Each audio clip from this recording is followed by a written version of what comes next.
And let me say a word about this HEROES Act that was released yesterday by Speaker Pelosi. Yes, she has asked for more money to be spent. We have to decide whether it's worth spending. Is it worth giving more direct economic payments to families across America?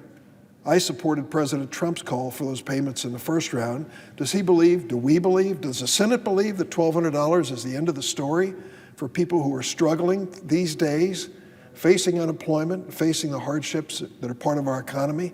The flood of people at our food banks tells us that people need more resources to provide the basics for their family. Senator McConnell has told us that's not an urgent need. Well, he ought to go to a food bank in Kentucky and take a look around.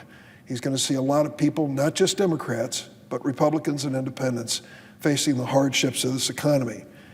And to say that it's not urgent that we provide money to hospitals, I will tell you, even in the areas of Illinois, small town, rural Illinois, hospitals are struggling even if they don't have COVID virus infections to deal with.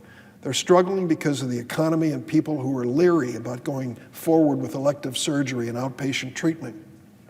And one thing to keep in mind, even if you happen to have a hospital in a remote rural area with little or no infection from COVID virus, if you want to return to elective surgery, good medical practice requires that you test the patient before the surgery to see if they're positive for COVID virus. Hospitals I talked to are also testing the driver who's going to take the patient home after the procedure. We need testing so that these hospitals, even in areas not directly affected by this pandemic, can get back in business and keep their doors open. What a tragedy it is in any state to lose hospitals in rural areas. Speaker Pelosi, in her bill, the HEROES Act, calls for additional funds for these hospitals. I think there's a sense of urgency to that. Clearly, Senator McConnell does not. The notion that we would honor the people who are working on the front lines to make sure that they would be able to continue to serve us and to risk their lives for us in treating the patients, I think that is a priority, and there is a sense of urgency. And I think Speaker Pelosi was correct in including that money to give those first responders, health workers, and others a helping hand. And let me say this notion that we shouldn't be helping state and local governments. Who in the world do we think is on the front line in the battle against this national emergency, this pandemic?